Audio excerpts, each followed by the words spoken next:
माननीय सभासद, माननीय सभापति जी। Now I am taking your over. श्रीमन नियमों में नियमावली में नियम है कि अगर सदस्य उत्तेजित हो जाए तो पीठ उस सदस्य के लिए कार्रवाई कर सकती है, लेकिन ऐसा नियम नहीं जब पीठ उत्तेजित हो जाए तो क्या कार्रवाई हो। आज आपने जब ये उठाया, आपने कहा कि वो मेंबर क्यों नहीं एजिटेटेड होते हैं जिनके 0 आवर लगे। अगर पीठ उकसाएगी कि हम लोग अनुशासित हो तो श्रीमन ये तो बहुत ही गंदा हो। ये तो ऐसा आपने कह दिया जो इसे हटा दे। Okay. इसे हटा दे तो I will go through the record and correct. Yes. Yeah. Yes. No. That is a valid point. That is a valid point. I admit that because see, but why I said I am telling you. Now please. You are saying was also valid. It was very valid concern. Yeah. See, you see, the point is that now Nareshi,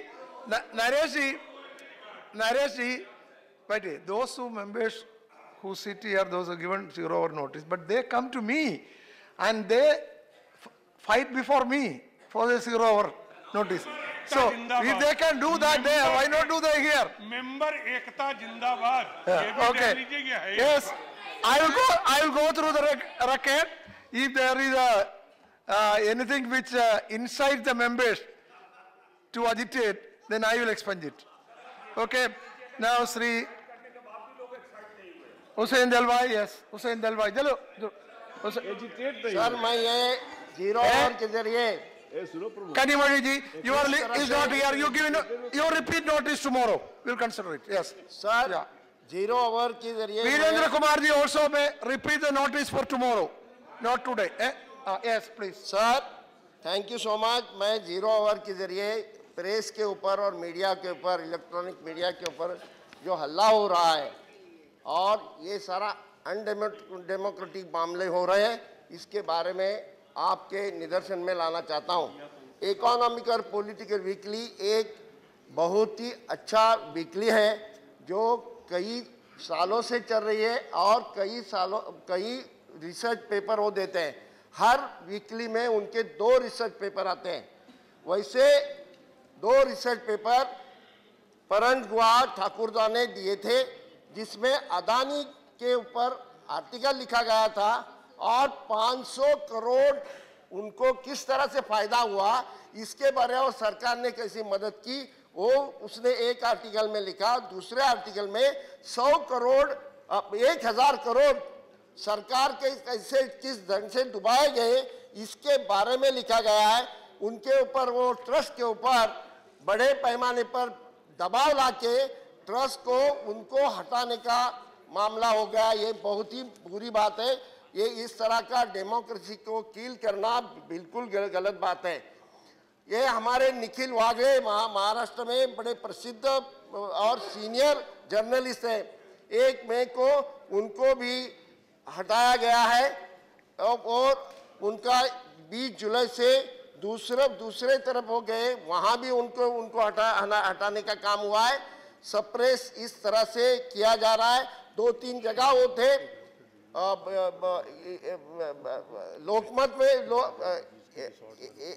ABP लोकमत में थे, फिर वो महाराष्ट्र 1 में थे, वहाँ से भी निकाले गए और अभी टीवी 9 पे थे, वहाँ से भी उनको निकाला गया है। हिंदू में सिद्धार्थ वरदराजन जो एक प्रसिद्ध एडिटर थे उनके ऊपर भी इस तरह से दबाव लाके उनको हटाया गया। पीर साईनाथ जिन्होंने एवरीबडी लव्स ड्राउट नाम की बुक लिखी है और बड़ी प्रसिद्ध है, उनको भी वहां से निकालने का काम हुआ है। इतना ही नहीं, सीबीआई की इंक्वायरी एनडीटीवी का हिंदी चैनल बंद करने के लिए बहुत बड़े पैमाने पे दबाव लाया गया था। लोगों ने हंगामा किया इसलिए वो चालू रहा। उसके बाद सीबीआई की उनके ऊपर अटैक किया गया सीबीआई की तरफ से और अभी इनकम टैक्स की तरफ से उनके ऊपर time over. Now D Raja D. Raja. Okay, oh, yes, all those who associate will be added. D. Raja, start. Yes. Ali Anwar, repeat you can give notice tomorrow. D. Raja, please. D. Raja. D. Raja, please. D. Raja. Shuru karo, please start. Sir. Yes, start. Okay, sir, I draw the attention of the entire House on a very important matter. Sir, the Niti Aayog and the Committee of Secretaries on Disinvestment has recommended outright sale of 100% government holding in Kamarajar Port in Chennai and to privatize the entire port. I think this action of the government is not only anti-people, it is anti-national and unpatriotic. And I oppose this action of the government. I ask the government to reconsider its decision. Sir, Kamaraj Port is one of first corporatized major port in the country. And it has been formed with the shares of Government of India and the Chennai Port Trust in Chennai. And this port has been handling Tamil Nadu Electricity Board coal, petroleum products, lube oils, LPG and automobiles. Now the government has decided for outright sale of this Kamarajar Port. It has been named after the great Kamarajar Port. And Kamarajar Port has recorded profits every consecutive year. It has won excellent grade from the Department of Public Enterprises. And it has been making profit. It is a profit-making major corporatized public sector port. And 2012 to 2016, the port has been making profit and it has been paying dividends to the government. Central government is getting dividends. And why it is being done? There are apprehensions in Tamil Nadu. It is being done in order to help a business house which is very close to the ruling dispensation now. I don't want to take that name. I can take that name because this port has 3,000 acres of land also around it. And it can pave the way for real estate business. Sir, Kamarajar Port is pride of not only Tamil Nadu, for the country. It is a major port, public sector port, and profit-making port. Why do you sell government equity in that port? Why do you privatize that port? So reconsider your decision. Otherwise, this government will have to face the wrath of the people, employees, workers. This is anti-national, unpatriotic. Okay, time over. Time over, Srimad Rajani Patil. Yes. Thank you, sir. All names will be added. Srimad Rajani Patil, please start. Please start. हाल ही में शुक्रवार के दिन माननीय supreme court ने 10 साल की एक बलात्कारित नाबालिग लड़की जो 32 सप्ताह की गर्भवती रही उसके गर्भपात के लिए मनाही का हुक्म जारी किया। वो निरागस लड़की जिसकी उम्र अभी भी गुड़िया के साथ खेलने की है, उस लड़की को ये पता भी नहीं है कि अब कुछ दिनों में वो माँ बनने जा रही है। खेलती हुई लड़की को जब घर के ही किसी व्यक्ति ने बलात्कार किया और जब उसको पता चला कि वो गर्भवती हो गई, तब तक अपने देश के एमटीपी एक्ट के अनुसार 20 हफ्ते निकल चुके थे और इतने लेट एमटीपी करने के लिए मेडिकल बोर्ड की बिल्कुल सलाह नहीं थी। सर, संयुक्त राष्ट्र संघ United Nations Organisation right of children 2014 की रिपोर्ट के अनुसार हिंदुस्तान में जो रेप होते हैं उन रेप में 3 में से 1 रेप नाबालिग बच्ची के साथ होता है। MTP medical termination of pregnancy act जो 1971 में बना है उसके अनुसार 20 सप्ताह के अंदर अगर अबॉर्शन हो सकता है तो वो ही जो हो सकता है अगर माता या गर्भ को किसी शारीरिक या मानसिक आघात की पहुंचने की स्थिति है तो ही उसको परमिशन दी जाती है। सर, आज की मेडिकल साइंस बहुत ही तरक्की कर ली है। माता के गर्भ में डॉक्टर समझ लेते हैं कि गर्भ में कोई शारीरिक कमियां है कि नहीं। डाउन सिंड्रोम हो, बच्चों की स्थिति जानना आसान हुआ है, लेकिन सब जानने के लिए अल्ट्रासाउंड सोनोग्राफी, अल्ट्रासाउंड एग्जामिनेशन करनी पड़ती है जो 18 से 22 हफ्ते में करनी ज़रूरी होती है, क्योंकि जब तक ये गर्भ सब्सटेंशियली डेवलप्ड होता है और देखने के काबिल एनामोलिस देखने के काबिल रहता है। लेकिन हमारे देश में आज भी मिडवाइफ्स के ऊपर हम निर्भर रहते हैं और जब तक कोई आशंका नहीं आती है, डाउट नहीं आता है, तब तक हम सोनोग्राफी नहीं करते हैं। फिर कानून के अनुसार एमटीपी करना संभव नहीं होता है। सरकार 2014 में सरकार ने medical termination of pregnancy act bill introduce किया है, जिसमें यह अबॉर्शन की लिमिट 20 से 24 हफ्ते तक करने का प्रावधान है, और जिसमें यह कहा गया है कि substantial foetal abnormalities, in which case the time of pregnancy is irrelevant, and widened who could carry out the abortion by introducing the term registered health provider by registered medical practitioners.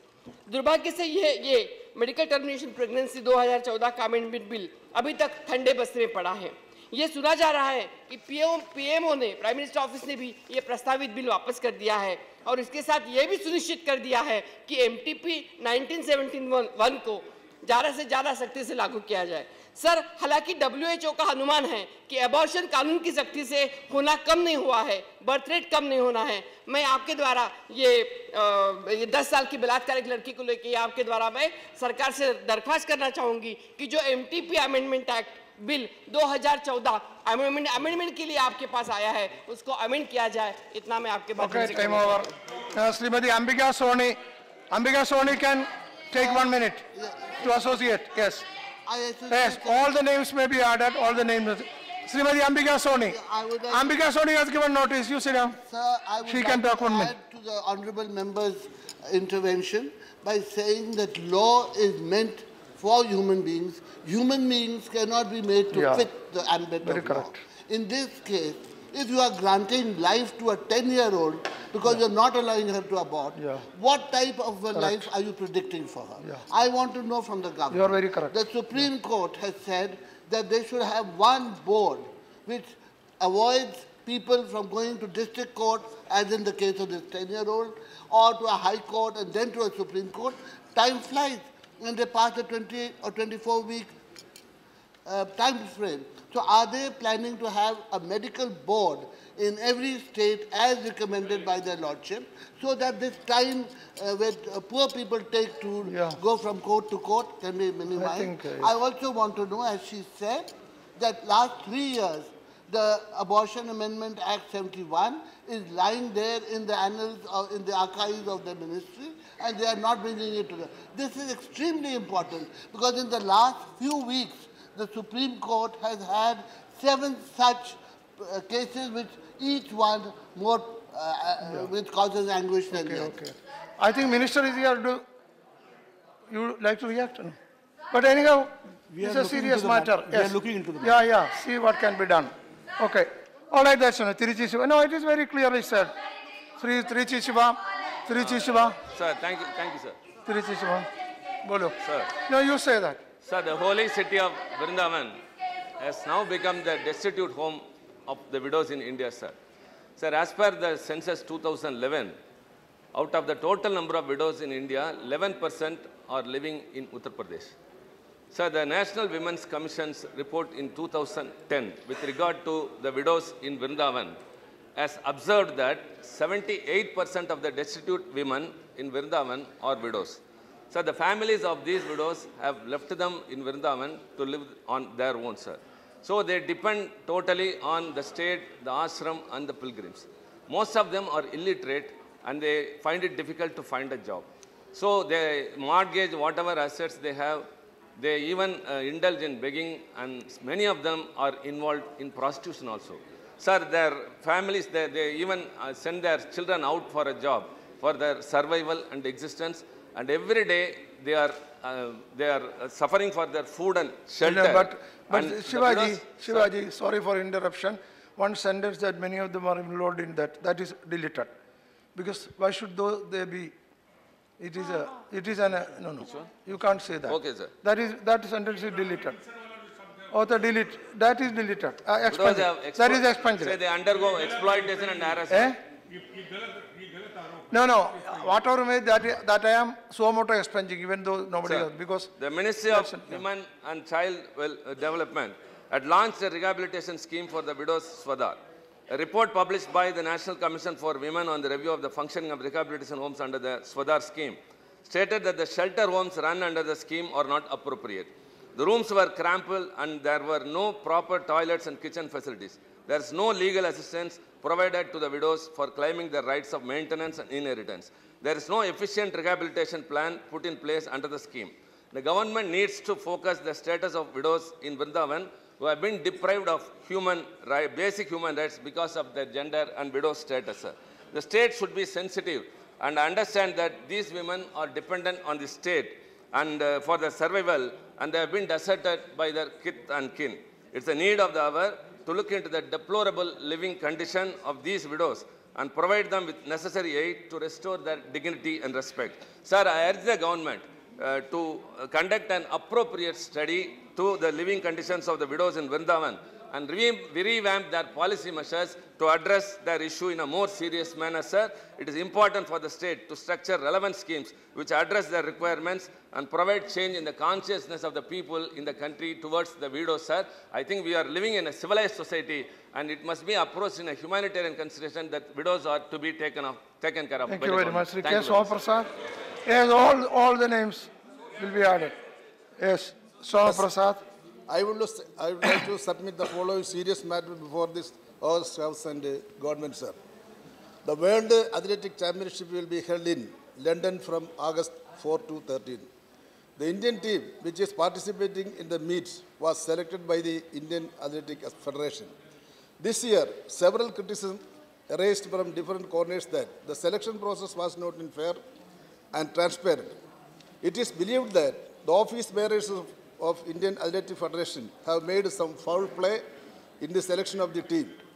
The best example is that P.U. Chitra, who won the gold medal in the women's 1,500 meters race at the Asian Athletic Championship conducted in Bhubaneswar, has been expelled from the Indian team. The Athletic Federation had not given any satisfactory explanation till now, sir. The Athletic Federation says that P.U. Chitra had not been qualified in the selection meet held at Gundur. But surprisingly, 2 athletes who are included in the team were not even attended in the selection test, sir. It is known that as per the existing rules and guidelines, P.U. Chitra, as the gold medal winner in the Asian Games, is eligible to be included in the Indian team without participating in the selection meet. In the meantime, the issue is brought before the Honorable Kerala High Court. The court has directed the Indian Athletic Federation to take steps to include Chitra in the Indian team, but Indian Athletic Federation was informed by International Athletic Federation that P.U. Chitra could not be included. The whole mess was created due to the unhealthy practice of the Indian Athletic Federation. The selection list was kept secret in the till the last moment. The whole selection process were orchestrated based on a planned drama.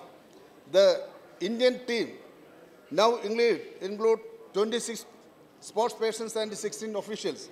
12 members belongs to relay team. If we closely examine the Indian team, it is evident that more than half a dozen members are not related to sports directly or indirectly. It is shame that eligible and talented athletes are expelled while a number of unauthorized and eligible persons are seated with birth. Process of selection, this shows the lack of transparency in the process of selection and the vested interest of the office bearers. Sports in India is a honeypot. Huge amounts are allocated to federations and associations for the development of sports and games. In 2011, the Ministry of Sports and Youth Affairs formulated the National Sports Development Rules. The rules clearly stipulates the protocol for the selection to an international sports event. The guideline also insists the transparency in every selection process. All the guidelines are violated, sir, here. Hence, an urgent intervention of the... Time over. Now sit down. Now sit down. Time over. Yes, you see, all those who associate will be noted. I think, the government also should inquire about the activities of the functioning of the Athletic Federation, because the first, P.U. Chitra, who got first a gold medal in Bhubaneswar in the sports meet, she is excluded. And others who have not even got gold or even, I don't know, less qualified people are included. Therefore, it should be examined. It's a valid point. Sri Meghendra Singh Mehra. Thank you, sir. Sir, my सदन के माध्यम से सरकार को अवगत कराना चाहता हूं कि सेना ने जिन सैन्य कर्मियों को योग्य होते हुए भी 10 वर्ष की सेवा के उपरांत रिजर्व में घर भेज दिया था, आज उनको सुविधाएं देने में भी भेदभाव किया जा रहा है। पिछले केंद्रीय वेतन आयोग की रिपोर्ट के अनुसार 15 साल से कम ड्यूटी करने वाले सिपाही की न्यूनतम पेंशन चौथे, पाँचवें तथा छठे वेतन आयोग ने संशोधित कर 3,500 रुपया प्रति माह कर दी। 1/7/2009 से कैबिनेट सचिव के निर्देश पर सिपाही की पेंशन संशोधित कर न्यूनतम पेंशन 4,603 प्रति माह कर दी गई, जबकि इन रिजर्विस्ट भूतपूर्व सैन्य कर्मियों की अनदेखी की गई है। मान्यवर 2012 में फिर से सचिवों के समूह ने सिपाही की पेंशन संशोधित कर 5,103 रुपये कर दी, लेकिन इन रिजर्व सैनिकों की जो लोगों ने फिर से छोड़ दी, इन लोगों को फिर से छोड़ दिया गया। यहाँ यह भी कहना आवश्यक है कि एक रैंक एक पेंशन लागू किए जाने के समय ही नहीं बल्कि 7वें वेतन आयोग में भी इन कर्मियों की अनदेखी हुई है। सेना के इन सैन्य कर्मियों से इनकी सेवानिवृत्त होने तक साल में 2-2 महीने काम लेती रही। यहाँ तक कि 1965 और 1971 के पाक युद्ध में भी इनकी सेवाएं ली गई, परंतु आज इन भूतपूर्व सैनिकों को समय समय पर वेतन व पेंशन संशोधीकरण के लाभों से वंचित रखा जा रहा है, जो कि घोर अनुचित है, क्योंकि 17 से 23 वर्ष की उम्र में लड़का फौज में भर्ती होता है और हम उसे 30 और 32 साल की उम्र में घर भेज देते हैं। उसे इस उम्र में कोई भी नौकरी नहीं मिलती। यही उन जवानों के साथ साथ उनके परिवार के साथ भी घोर अन्याय है, जिन्होंने भारतीय सेना में रहकर 2-2 युद्ध लड़े हों। मेरा आग्रह है कि इन भूतपूर्व रिजर्विस्ट सैन्य कर्मियों को 7वें वेतन आयोग और 1 रैंक 1 पेंशन के तहत सुविधाओं का लाभ दिया जाए। Thank you. Thank you. Now, others, the remaining names: Sri Pradeep Balmuchu, Rajiv Shukla, Kayakishan Parveen, Tasin Fatma, C.P. Narayanan, Samjeev Chaturvedi, Muhammad Vikas Mahatma. All can repeat their notice. Yes, Nadimulak also there. Nadimulak, yes. Those names who are left, tomorrow they should get over priority. They will be given priority if they repeat notice. Yes. If they repeat notice. No, you have to repeat the notice tomorrow. We will repeat, but what happens when we repeat the notice? Then also they go by the time, and secretaries and PAs of MPs are sitting there. They immediately give the notice, and they get the time. If you give notice, it will be given priority.